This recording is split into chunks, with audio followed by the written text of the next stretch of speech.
Continuing my series to rebuild the Z80 game caverns to run the Spectrum next. In my last video, I've been getting the lifts working.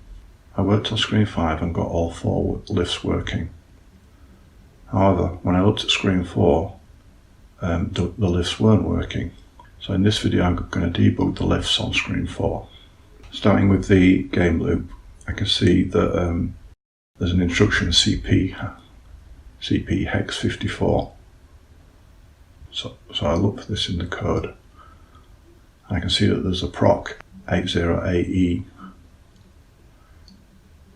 which makes the lifts move.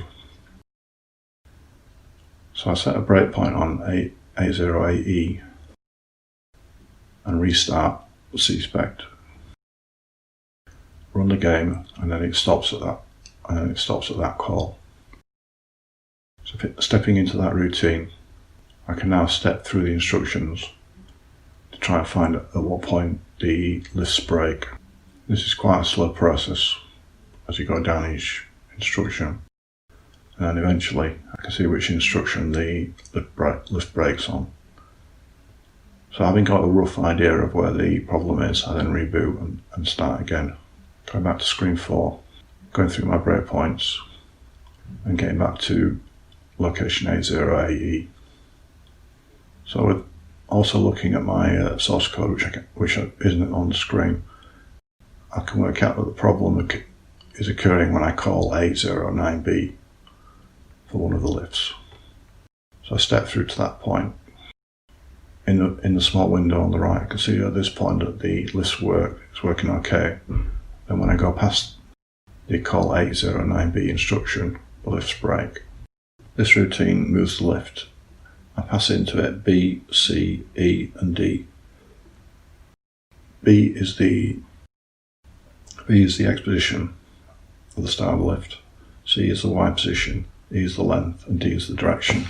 But when I look at my debugger, the registers look okay apart from the C register, which has got F5 in it, which is far too big. So that's like to be the problem. I then use the HexEdit website and I look at my my definitions for the lifts, and I can see on this screen that there should be 3 lifts working. The lifts start at location 6, and on one of them the X is set to 0, which means that lift isn't in use.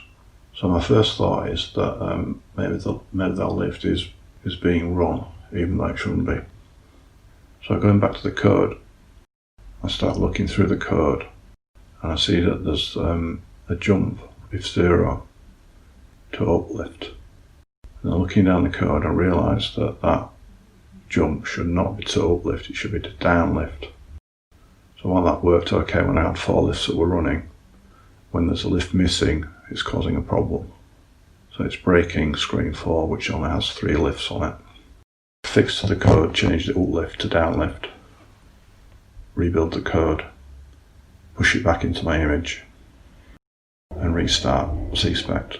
When I go back to screen 4, I've still got the breakpoints in, so I skip through the breakpoints, and I can see that the lift, as I step through, is working, and then run the screen without the breakpoint, and it's working correctly. I then go back, check each screen, taking out all my breakpoints. So screen 2 is working okay, screen 3 is working okay, screen 4 is working okay, screen 5 is working okay. So I fixed the bug, and I can carry on with the next feature. In total this took about an hour to find this problem, and I've heavily edited the footage to make it more understandable. So in the next video I'll go on to work on the next main feature.